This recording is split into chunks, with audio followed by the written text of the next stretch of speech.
The leaden walls of Blackstone loomed over anyone who dared cross the threshold of this somber abode, like malevolent giants. In the visitor's room, permeated with the scent of despair and chlorine, Olivia Sterling fidgeted with the strap of her purse, resembling a hunted animal. Wisps of ash-blonde hair, escaping from her messy ponytail, framed her pale face, and dark circles under her eyes betrayed sleepless nights, filled with tormenting thoughts. She tried to convince herself that she was ready, that she had the strength to say everything, but each passing second transformed the impending confession into an unbearable torment. Then the door creaked open, and a guard escorted Ethan into the room. Olivia's heart clenched painfully. He had grown thin and haggard, a mere shadow of his former self. 2 years in prison had mercilessly erased the youthful ardor from his face, leaving behind only an imprint of weariness and wariness.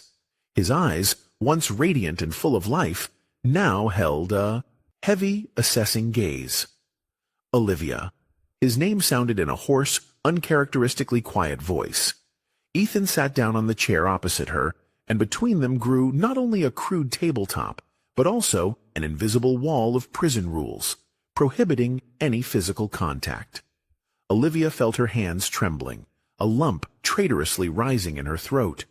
She had come here every week, all the long 24 months of his imprisonment, bringing crumbs of hope and faith in a better future. But today, she came to ruthlessly shatter the fragile hope that had helped him survive in this hell. "What's wrong?" Ethan's voice held anxiety, a premonition of trouble. Olivia took a deep breath, gathering her courage. The words caught in her throat like thorns. "Ethan, I need to tell you something," Olivia whispered, her voice trembling like an autumn leaf in the wind. "I made a terrible mistake." Ethan remained silent, and in that deafening silence there was more horror than in the fiercest scream. Olivia saw his shoulders tense, the knuckles of his clenched fists turn white. "It happened 3 months ago," she continued, and large tears, like hailstones, streamed down her cheeks. "Caleb came over often, helping with the repairs. You remember, you didn't have any time for it. We talked a lot, about you."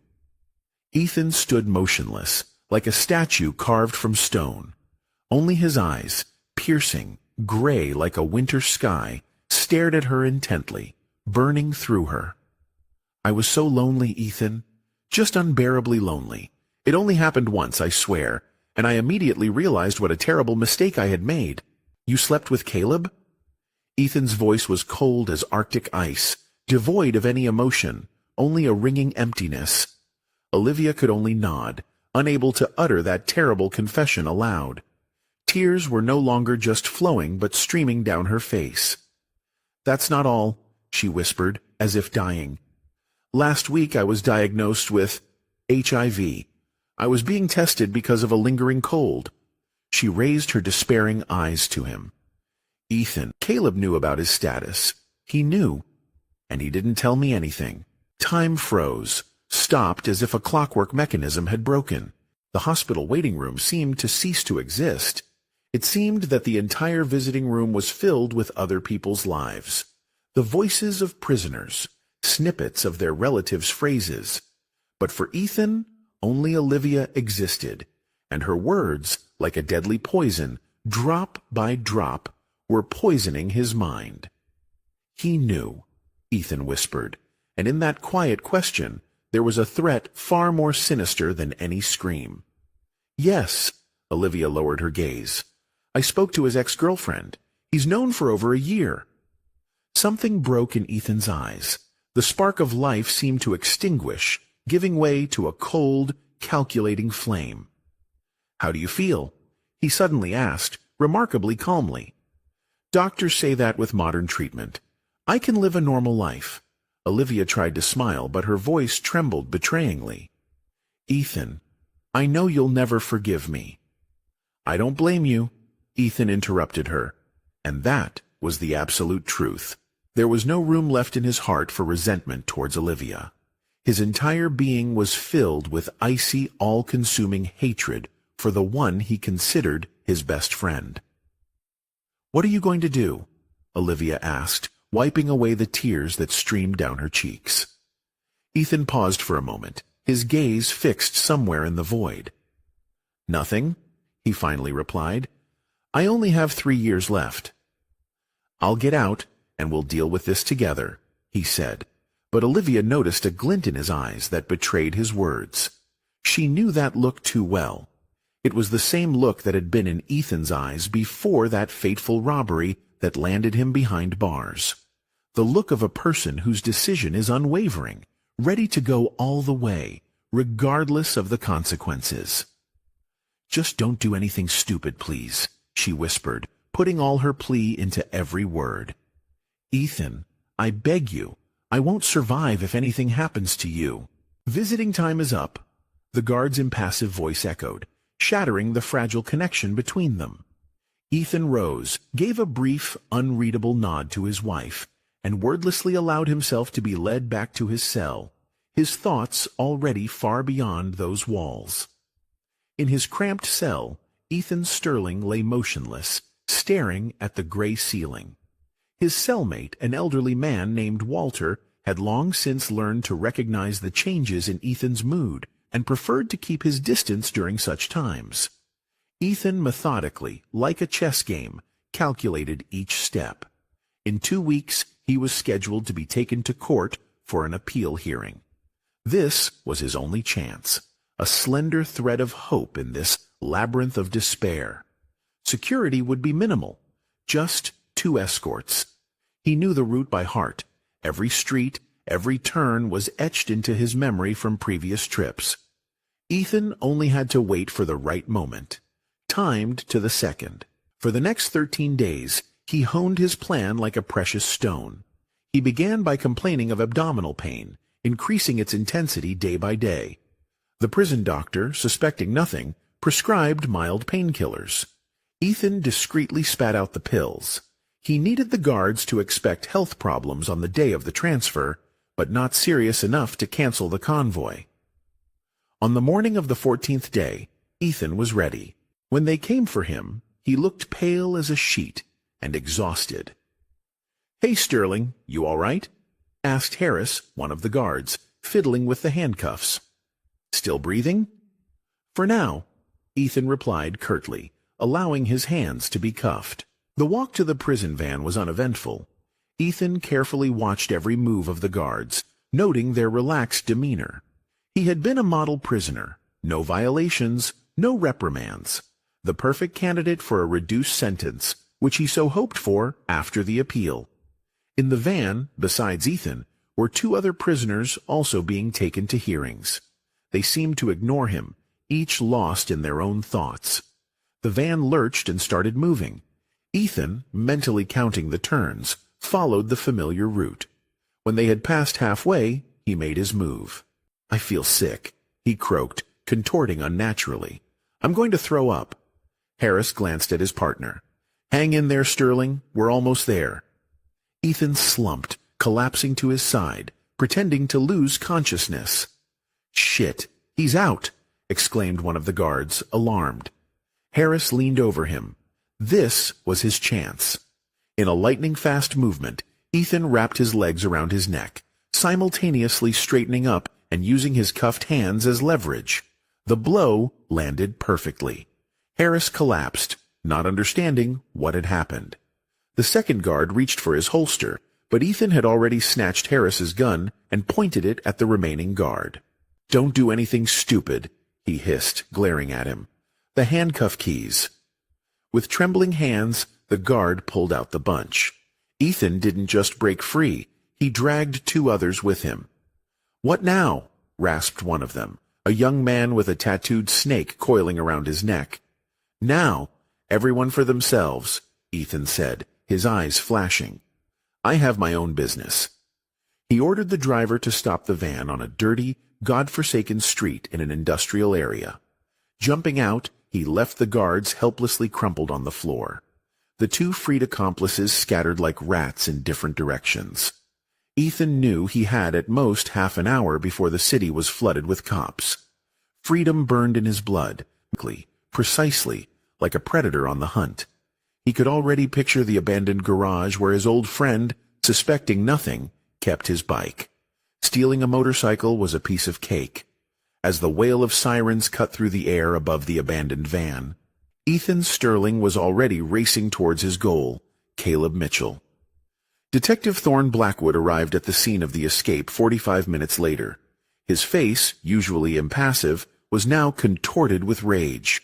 A tall man with silver-streaked temples, Blackwood, with professional thoroughness, surveyed the van and questioned the guards. He planned everything down to the last detail, Harris muttered, rubbing the sore spot on his neck. That bastard pretended to be sick for days to get transferred. Blackwood nodded silently, noting something in his ever-present notebook. Has anyone visited him lately? His wife visited him every week, one of the guards replied. Last time was about 2 weeks ago. Right after that, he started whining about his health. This information made the detective wary. He immediately ordered that he be provided with the records of all visits to Ethan Sterling in the last month and the video archive from the visiting room. In the silence of his office, Blackwood meticulously reviewed the recording of Ethan's last meeting with his wife. The cameras did not record sound, but the experienced detective could read between the lines, observing body language. The woman was visibly nervous, her trembling hands and anxious gaze giving her away, before she eventually burst into tears.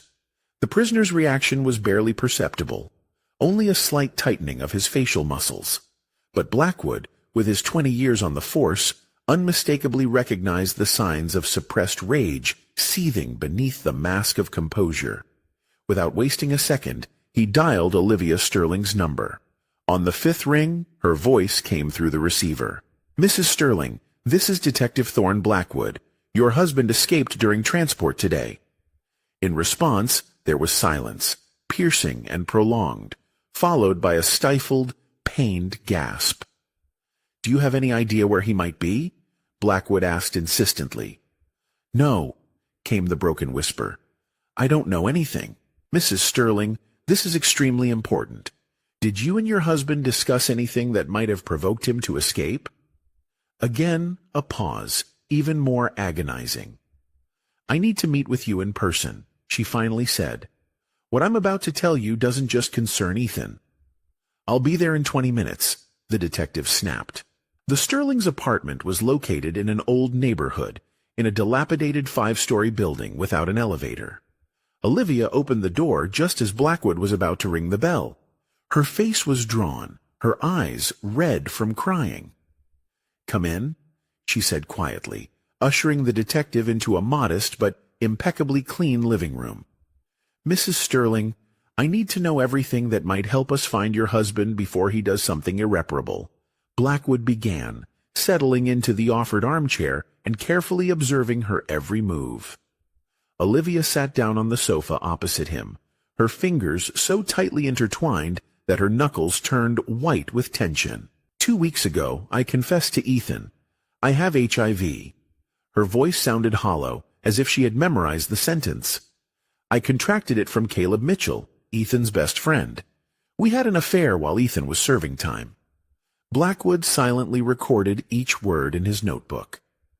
Caleb knew about his status and hid it from me. Olivia continued, a trace of bitterness in her voice. When I told Ethan, he didn't say a word, but that look, that hellish fire in his eyes. I know that look, Mrs. Sterling. Blackwood interrupted, his voice full of understanding. He'll kill Caleb. Where is Mr. Mitchell now? Blackwood asked, putting down his pen. I don't know, Olivia replied, looking away. We haven't spoken since I found out about the diagnosis, but he has an apartment in the Lower East Side, and he frequents the Silver Bullet Bar on Oak Street. Blackwood nodded, absorbing the information. Mrs. Sterling, I need a photo of Mr. Mitchell and any information that will help us. Find him, before your husband does. Olivia rose from the sofa, her movements jerky and nervous. She walked to the bookshelf and picked up a heavy photo album. Her hands trembled as she began to flip through the pages, as if trying to find some clue in the past. The detective took the offered photograph. 3 beaming faces: Olivia, Ethan, and Caleb. The picture was taken before Ethan went to prison. "We went to the lake 3 months before his arrest," she explained sadly. "We were a real family then." Blackwood carefully held the photograph, as if it were a fragile shard of past happiness. "I'll do everything I can to prevent a tragedy," he said, standing up. "But I need your help. If Ethan contacts you, let me know immediately." Olivia nodded, but the detective noticed a shadow of doubt in her eyes. Love for her husband, despite everything, was battling with her sense of duty. Blackwood wasn't sure that in a critical moment she would choose the law over her feelings if Ethan asked her for help. Leaving the Sterling's apartment, Blackwood immediately ordered round-the-clock surveillance on Olivia's home and began the search for Caleb Mitchell. Intuition screamed that time was running out. Ethan Sterling wasn't an impulsive criminal. His escape was meticulously planned, which meant that his revenge would be methodical and relentless. The neon pulse of the night city was reflected in the mirrored puddles left by a recent downpour. Ethan Sterling braked sharply, parking the stolen motorcycle in a dark alley behind a dilapidated bar called the Rusty Nail. The place evoked a strange sense of nostalgia in him. It was here, before prison, that he found common ground with those who could help. Now he desperately needed information, and he knew where to find it. Scanning the alley, making sure he wasn't being followed, Ethan slipped into the semi-darkness of the back door. In the smoky interior of the bar, his appearance barely attracted attention. Only the bartender, like an owl, turned his head, his gaze lingering on Ethan for a moment. Then, with a barely perceptible nod, pointed to the far corner. There, at a table drowning in the chaos of smartphones and laptops, sat Marty Crane. Once a legendary hacker on the East Coast, he had now become a pathetic con man, drowning in alcohol. "Marty, long time no see," Ethan said, dropping into the chair across from him. Marty flinched as if he'd been electrocuted. His eyes widened with a mixture of surprise and panicked horror. "Sterling, what the hell are you doing here? All the news channels are talking about you." Ethan slammed his hand on the table, urging silence. "I need your help, and it's a matter of life and death," he whispered, looking straight into Marty's eyes. The hacker nervously glanced around, as if afraid of being overheard. "I can't help a fugitive, Ethan. Do you understand what that would mean for me? I was only released on parole 3 months ago. I need to find someone." Ethan pulled a folded photograph from his pocket and placed it in front of Marty. "Caleb Mitchell, you have access to surveillance cameras, to cell phone carrier data. Find him, please." Marty shook his head, averting his gaze. "Do you even realize how many cops are scouring the city for you right now? It's suicide. I can't risk it." Ethan leaned closer, his voice becoming quiet, but with steel in every word. There was such fury and determination burning in his eyes that Marty involuntarily recoiled. "He infected my wife with HIV, knowing he was sick, and kept silent. He doomed her to a painful death." The hacker's expression instantly changed. Shock was reflected in his eyes. "Wait, this is that Caleb, your friend, the one who came to court, swore he would get you out and supported your wife." Ethan nodded silently, pain swirling in his eyes. "Give me an hour," Marty said firmly, pushing away his half-finished cup of coffee and resolutely getting to work. "But after that, you disappear. I don't know you, and I never knew you, and I don't want to hear anything." For the next 40 minutes, Marty, hunched over his devices, was completely immersed in his work, his fingers flying across the keyboard. From time to time, he muttered to him, frowning and staring intently at the monitors. Ethan, burning with impatience, kept his eyes glued to the bar's entrance. "Got him, buddy." Marty's voice finally rang out. "His credit card pinged today at Westview Mall. That's 2 miles from here. Bought a ticket to Seattle. Bus leaves in an hour and 15 minutes. And he also called the Serenity Inn, which is on the very edge of town." "Looks like he decided to lay low." Ethan stood up abruptly. "Thanks, Marty." Forget you saw me." Marty waved his hand and stared back at his mug of beer. Ethan bolted out of the bar through the back door. Time was slipping through his fingers. Apparently, Caleb sensed something was wrong and decided to lie low. Detective Thorne Blackwood, meticulously studying Ethan Sterling's case, couldn't help but admire him. The robbery for which he was serving time was executed flawlessly. Minimum violence, a clear plan. Lightning-fast execution. The only slip-up was a security camera they didn't know about. A phone call snapped the detective out of his thoughts. "Blackwood," he answered curtly. "Detective, this is Officer Kelly. Caleb Mitchell's credit card pinged at Westview Mall half an hour ago. Bought a ticket to Seattle. Bus leaves at 11:30 p.m. Blackwood glanced at his watch. Time was running out. Less than an hour. "SWAT team, move to the bus station. I'll be there in 15. And no fireworks. We act quietly. Don't spook this rat." The detective took off. Like a hound. Grabbing the case file from his desk, he flew out of the precinct. On the way to the terminal, Blackwood couldn't get Ethan Sterling out of his head. What was driving him? Revenge. That's what was churning in his mind, like lava in a volcano's crater. Revenge. Understandable, all-consuming, especially in light of what Mitchell had done. If Olivia was to be believed, what he had done was an unforgivable sin. Arriving at the bus station, Blackwood noticed two black nondescript cars with tinted windows. The SWAT team was already waiting. He headed to the senior officer, Brad, a man as sturdy as an oak with a determined chin. "Visual contact," the detective growled, his gaze piercing the waiting room. "All clear so far. Our guys are combing the hall, cafes, restrooms.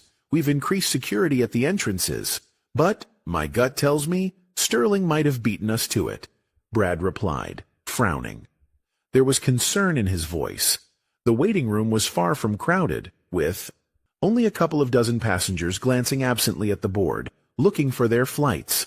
Blackwood scanned each one, as if x-raying faces in search of Caleb Mitchell. But to no avail. Not a hint of his presence. "Search the restrooms and storage rooms," he commanded, feeling the tension rising. "Maybe he's holed up in some crack." At that moment, a woman entered the hall, wrapped in a dark jacket, her hood pulled over her eyes. Something about her nervous gait, this creeping uncertainty, caught the detective's eye. Taking a closer look, he recognized Olivia Sterling. "Damn it!" Blackwood hissed, his expression instantly changing as he rushed towards her. "Mrs. Sterling, what are you doing here?" Olivia flinched as if struck by an electric shock, her eyes widening in fright. "Detective, yes, You're trying to warn Mitchell," Blackwood cut her off, his voice as cold as ice. "But how did you know he was here?" Olivia hesitated, looking down. A few agonizing seconds stretched like an eternity. "He sent me a message," she whispered, finally confessing. "Asked to meet before leaving. Said he had to apologize." "Show me the message."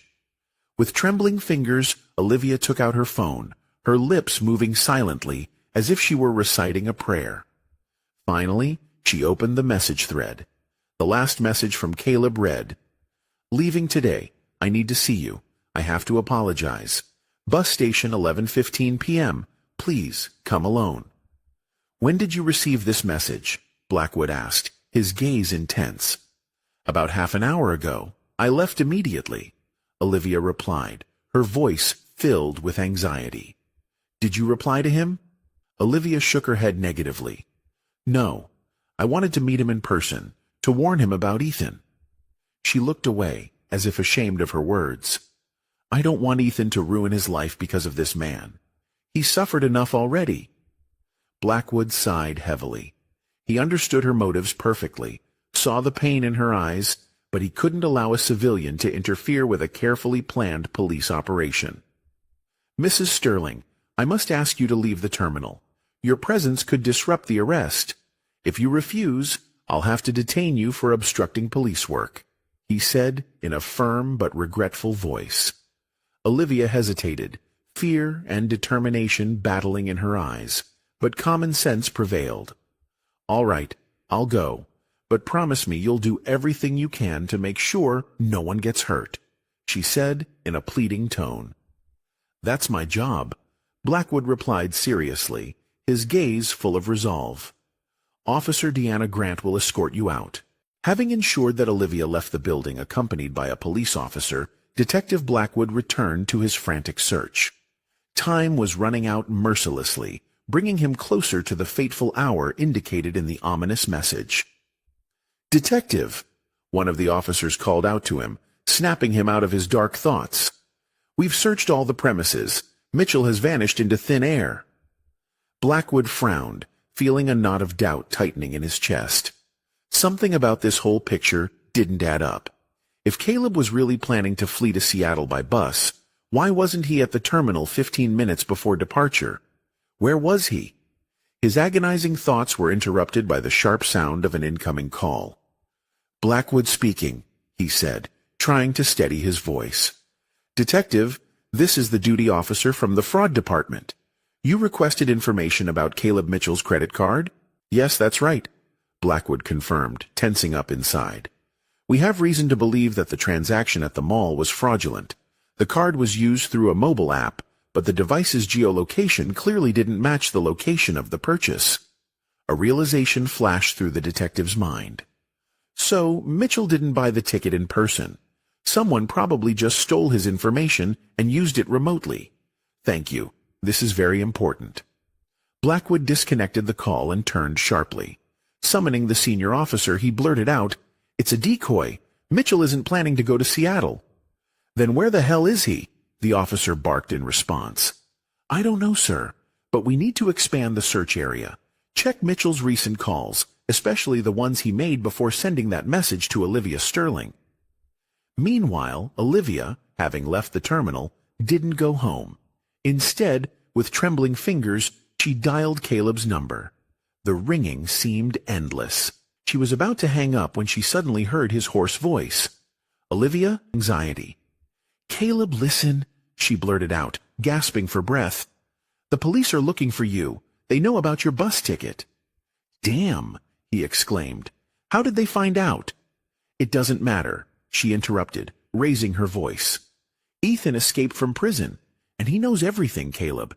He knows what you did to me." A dead silence hung on the other end of the line. Olivia could only hear his heavy breathing. "Where are you now?" his voice finally asked, cold as ice. "At the bus station. The police think you're here," she whispered, looking around. "Perfect. Stay there. Let them search for me in the terminal. And you, where are you exactly?" "In a safe place. I'll call you back later," she replied, and without waiting for a response, she hung up. Olivia, as if paralyzed, stared at the dead screen of her phone, feeling an icy despair growing in her chest. Who should she protect? Her husband, or the one who ruthlessly ruined her life? After an agonizing 15 minutes, Blackwood contacted her again, his voice sharp and demanding. "Caleb Mitchell called the Serenity Inn, a motel on the very edge of town, about an hour before your call."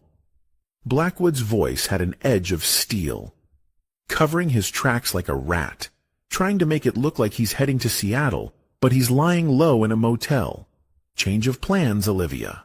At that moment, Caleb Mitchell, like a cornered animal, was pacing around the motel's wretched little room. 4 walls, a bed, a chipped nightstand, a rattling TV, and a tiny bathroom. That was his refuge. A perfect place to ride out the storm. The news of Ethan's escape caught him off guard, like a bolt from the blue. Mitchell knew his former friend too well. He knew his stubbornness, his unquenchable thirst for justice. Ethan wouldn't rest until he got to him, especially now that he knew the whole sordid truth about Olivia. At the thought of her, Caleb felt a sharp, agonizing pain. Remorse gnawed at his heart like venomous needles. He never wanted to hurt her. He didn't plan on infecting her. It was an accident, a tragic mistake that turned all their lives upside down. It all happened spontaneously, but he was well aware of his status and still took the risk of making contact.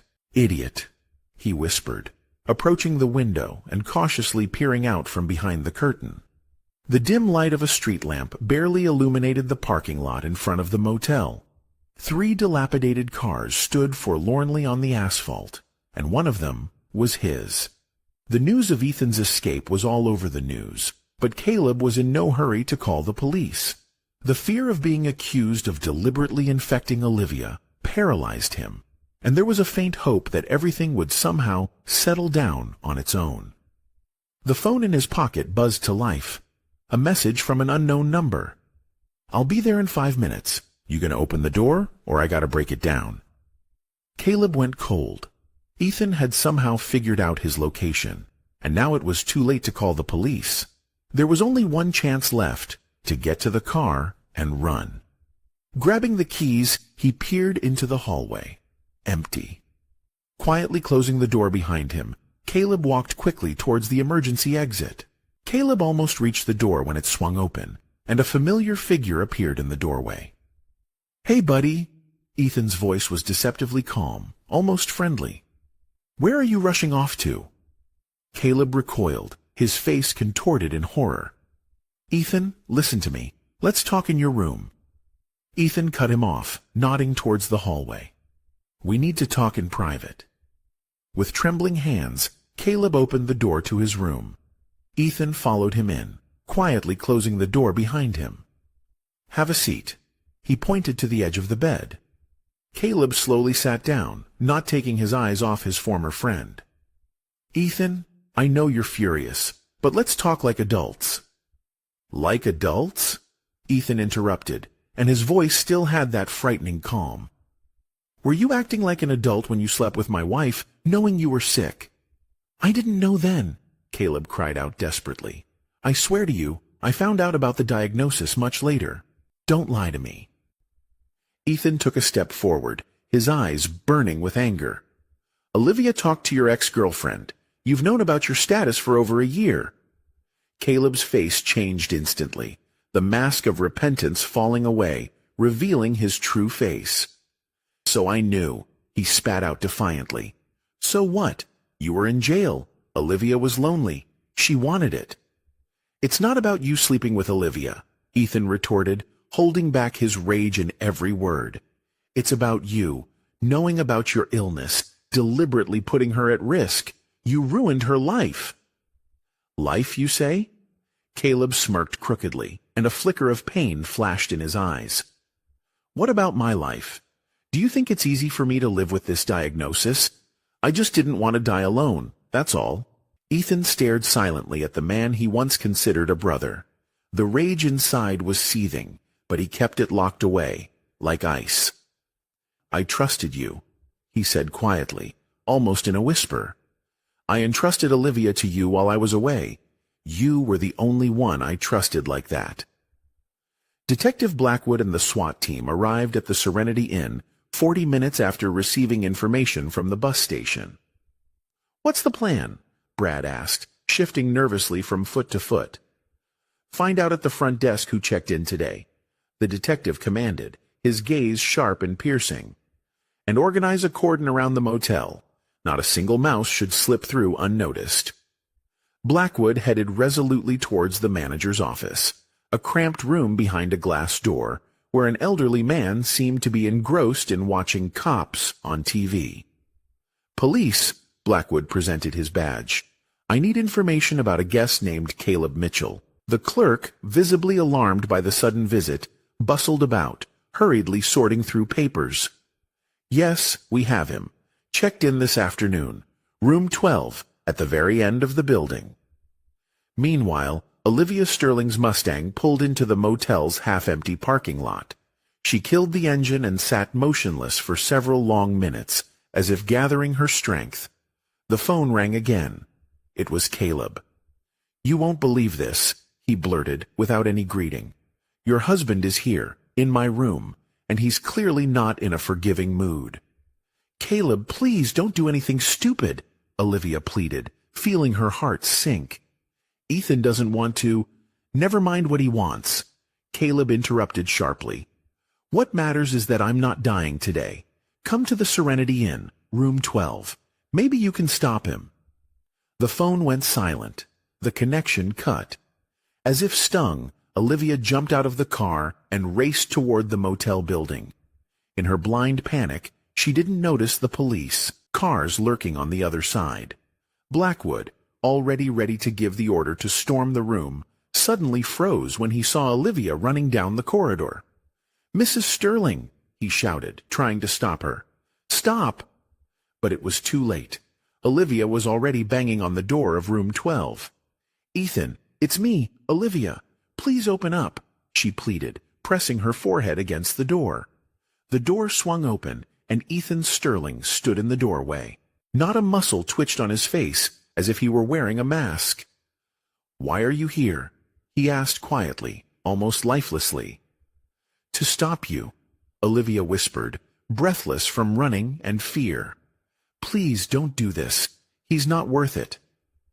From inside the room came Caleb's nervous, hysterical laughter. "How touching! A family reunion right here in my room." "Come in." Ethan stepped back, letting his wife inside, and slammed the door in Blackwood's face. "Sterling!" the detective roared, pounding furiously on the door. "This is the police. Open up immediately." Inside the room, Ethan, remaining ice-cold, looked at his wife. A shadow of disappointment flickered in his eyes. "So, you brought the police?" "No," Olivia blurted out, her eyes wide with astonishment. "I had no idea they were here." Caleb, huddled on the edge of the bed, let out another nervous giggle. "Well, Ethan, here we are. You've cornered us. What are you going to do now?" Ethan cast a look full of bitterness at his former friend. "What I came here to do," he snapped. "Olivia, step over to the window." "No," she stated firmly, blocking her husband. "I won't let you ruin your life over him." "My life is already ruined," Ethan replied quietly, his voice breaking. "The moment I found out you were infected. Because of him." The pounding on the door became even more violent, other voices joining Blackwood's commanding one. "Sterling, you have 10 seconds to open the door, or we're going to kick it in." Olivia, full of despair, looked imploringly at her husband. "Please, let's just get out of here. Surrender to the police. I'll visit you.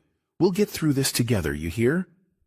Ethan shook his head, his gaze resolute. He has to pay for what he's done. Caleb slowly got up from the bed. "Then so be it," he said suddenly, completely calmly. "But you should know, Ethan. I never wanted to hurt her, Olivia." His voice trembled, betraying his turmoil. "What the hell happened?" Ethan's voice was filled with undisguised rage. "I'm sorry," he whispered, as if exhaling life. "Your apology isn't enough." Ethan stepped forward, his eyes blazing. Outside the door, the noise grew louder. The police were preparing to storm the room. Ethan and Caleb stood facing each other, like two gladiators in an arena. Once best friends, now separated by a chasm of betrayal and a deadly disease. At that moment, the door splintered from its hinges, but didn't open completely. Ethan had managed to brace it with a dresser, buying them a few precious seconds. He pushed Olivia into the bathroom, and then lunged at Caleb, who recoiled toward the window. "Sterling!" Blackwood bellowed, pushing through the crowd of police officers. "Stop right now!" The cops, like angry bees, tried to squeeze through the narrow opening, but the furniture blocked their path. Ethan knew that time was running out. "Don't do it!" Caleb raised his hands, as if trying to shield himself from an invisible blow. "Ethan, we can work this out." The knife entered his heart, leaving Caleb without a single chance. Ethan didn't give his former friend even a chance to explain himself. "He's dead," the detective stated a few minutes later, getting up from the floor. His hands were covered in blood. Olivia collapsed to her knees beside the body, her shoulders shaking with silent sobs. Grief, like a black wave, washed over her. "Why?" Her voice trembled, choking with sobs. "Ethan, why did you do this? You've lost your freedom forever." Ethan was already being led toward the exit, being roughly pushed forward. Hearing her words, he turned around. There was steel in his gaze. "I wasn't running for freedom, Olivia," he said quietly. "I was running for justice." The police officers pushed him out the door. Detective Blackwood remained with Olivia, whose shoulders were shaking over the lifeless body of her lover. "Mrs. Sterling," he said gently, "you need to leave. The medical examiners will be here shortly." She raised tear-filled eyes to him, despair swirling within them. "What's going to happen to Ethan now?" she whispered. Blackwood sighed. "He'll be charged with escape and murder. With that combination, most likely a life sentence." "He did it for me." Her voice was barely audible. "He ruined his life because of me." The detective helped her up, gently supporting her by the arm. He led her out of the room. In the hallway, the guests of the Serenity Inn were already crowding, agitated and frightened by the commotion. Police officers held them back, setting up barriers. Olivia was placed in a police car. She sat motionless, her gaze empty and glazed, fixed on nothing. The last few hours seemed like a delirium, a nightmare happening to someone else, not her. Through the cracked windshield, she saw Ethan, like a hunted animal, being escorted to a black prison van. On his face, despite everything, was an expression of unwavering calm, even peace, as if he had cast off an unbearable burden. At the station, they were separated, as if they were criminals. Ethan, without hesitation, took all the blame, both the escape and the murder. Not a hint of justification, no attempt to mitigate what he had done. "Do you regret anything?" came the cold question from the investigator. Ethan raised his head, his eyes flashing. "Do I regret killing the man who coldly condemned my wife to a torturous death?" His voice seethed with rage. "No, I only regret that I won't be able to be there for her when she needs my support." Olivia spent an eternity at the station, answering an endless stream of questions. Inspector Blackwood, who personally interrogated her, showed a patience and even a kind of sympathy, uncharacteristic of a law enforcement officer. "Were you aware of your husband's intentions?" he asked, his gaze piercing. Olivia shook her head, feeling everything inside her constrict with pain and fear. "I saw his anger, but I never thought he was capable of this." Her voice trembled, on the verge of breaking into sobs. "And you?" The detective's question suddenly rang out, like the striking of a bell in the silence. "Did you ever think about revenge on Mitchell? About making him pay?" Olivia froze, her gaze fixed on her palms, still bearing the crimson imprint of Caleb's blood. "Every single day, from the moment I found out about his sentence," she whispered, as if confessing. "But I couldn't, not like Ethan did." Blackwood nodded briefly, noting her words in his notepad. "Tell me again how you ended up at the Serenity Inn. How did it all start?" "Caleb called me right after I got off the bus. Said Ethan was in his room. I rushed there to—" She hesitated, as if stumbling over an invisible obstacle. "To stop Ethan. But I was too late." "You were too late," Blackwood echoed, and there was such pain in her voice that even the seasoned detective involuntarily softened. It all happened in the blink of an eye.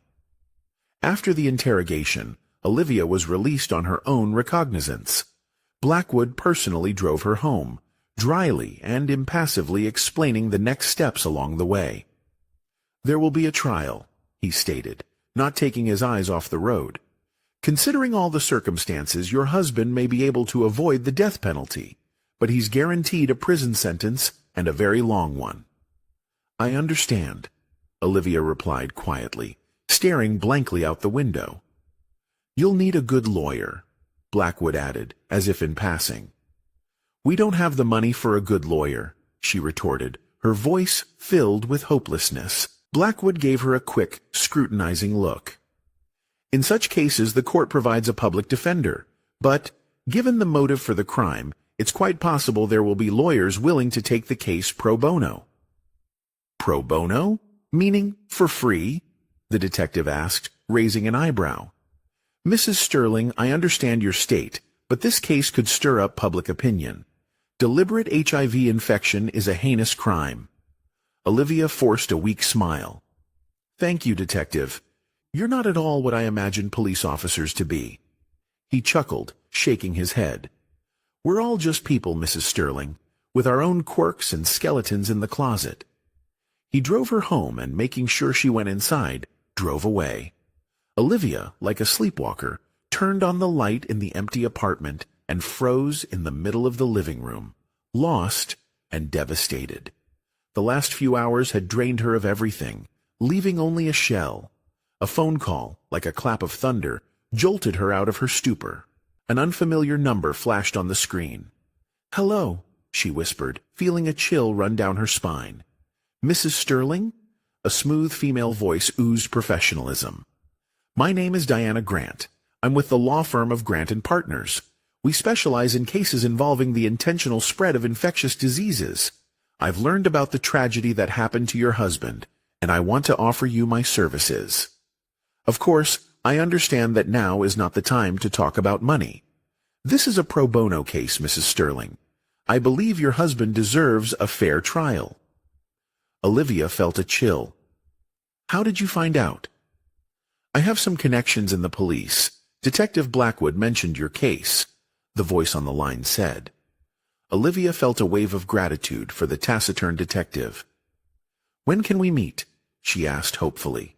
"Tomorrow morning, at 9, at my office. Write down the address."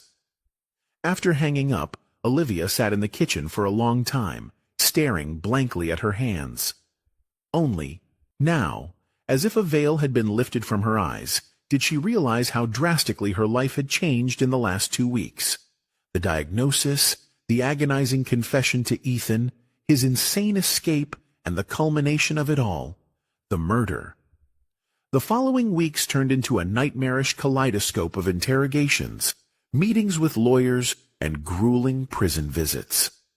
Ethan was transferred to a maximum security prison, where he awaited trial. Their meetings took place through thick glass, and each time Olivia watched in horror as her husband lost a piece of himself, turning into a pale, tormented shadow of the man she once loved. His gaze was extinguished, and there was a certain brokenness in his movements.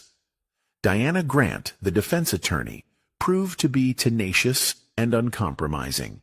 She was building the defense on the state of profound emotional distress caused by the horrific news that the defendant's wife had been deliberately infected. "This, of course, does not justify the murder," she explained sternly to Olivia just before the preliminary hearing, looking her straight in the eye. "But it may help mitigate the sentence. We need to show the jury that Ethan acted in a state of affect, that he was driven to despair. We must convince the court that at the time of the tragedy, your husband was in a state of affect, on the verge of madness." The trial, which began 3 agonizing months after the murder, had already electrified the public. The story lived on the front pages of newspapers, dividing people into 2 camps.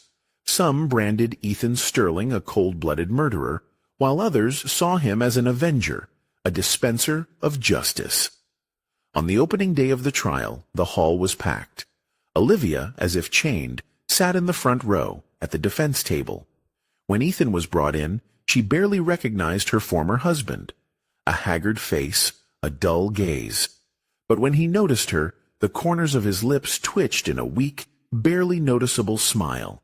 And in that smile, like a flash of lightning, she saw the former Ethan, a man willing to do anything for those he loves. "All rise, court is in session," the bailiff announced loudly, breaking the silence. The judge, an elderly woman with a penetrating gaze, took her place. "The case of the state against Ethan Sterling," she announced, her voice sounding stern and impartial. "Charges: escape from custody and first-degree murder. Defendant, how do you plead?" Ethan rose, his face remaining impassive. "Guilty," he said in an even, calm voice, as if passing sentence on himself. An astonished whisper swept through the hall like a gust of wind. Shock was reflected on Diana Grant's face. They had been preparing for a long and grueling battle, hoping to obtain a guilty plea for second-degree murder, or at best, manslaughter. "Mr. Sterling," the judge addressed him, her voice full of restrained surprise. "Do you understand, Mr. Ethan, that pleading guilty to first-degree murder excludes any possibility of mitigating the sentence. The judge's voice sounded like a bell tolling. Ethan, slumped but with a firm gaze, nodded. "I understand, Your Honor, but I can't do otherwise. Lying is not for me. I escaped from prison with one goal, to find Caleb Mitchell and take his life. I planned this murder." Attorney Diana Grant jumped up as if stung. "Objection, Your Honor. My client is in a state of profound emotional distress. I insist on a psychiatric examination." There was desperate hope in her voice. The judge, frowning, held a brief consultation with her assistants. "Objection overruled," she said, and her words sounded like a sentence. "The defendant has clearly and unequivocally expressed his position." Despite the guilty plea, the trial lasted a week. Voices of witnesses, including Olivia, whose face was pale and haggard, and Detective Blackwood, sounded in the courtroom. Irrefutable evidence was presented. Caleb Mitchell knew about his HIV status and deliberately hid it from Olivia, condemning her to agonizing suffering. Blackwood's performance was a surprise to everyone. Usually emotional and unrestrained, he spoke dryly, professionally, as if reading a police report. No personal assessments, no hints of sympathy or condemnation. "Detective Blackwood," the prosecutor addressed him, piercing him with his gaze. "In your opinion, did the defendant realize that he was committing murder?" "Yes." Blackwood paused, as if weighing each word. "But I am convinced that he was driven by an unbearable emotional breakdown, triggered by the monstrous news of his wife's deliberate infection." "Is your personal opinion relevant in this case?" the prosecutor snapped with icy sharpness. "You asked for my opinion, and I gave it." The detective shrugged with affected carelessness, laced with weariness. The final day of the trial was woven with tense closing arguments. The prosecutor demanded the maximum penalty, emphasized elation and inhumane cruelty of the crime. Diana Grant, on the other hand, appealed to the humanity of the jurors, trying to reach their compassion, to make them understand the motives that drove the defendant to this act. "Ethan Sterling does not deny his guilt." Diana Grant's voice trembled with restrained emotion. "But I implore you, look at the horrific circumstances that led to this tragedy. The man he considered a brother not only betrayed him by having an affair with his wife, but also deliberately, cold-bloodedly exposed her to mortal danger, knowing about his illness. This betrayal is so monstrous that it goes beyond all human understanding." Before delivering the verdict, the judge gave Ethan the last word. The silence in the courtroom became almost palpable. "I do not beg for mercy," he said, rising to his full height. His voice rang with steel. "I did what duty demanded.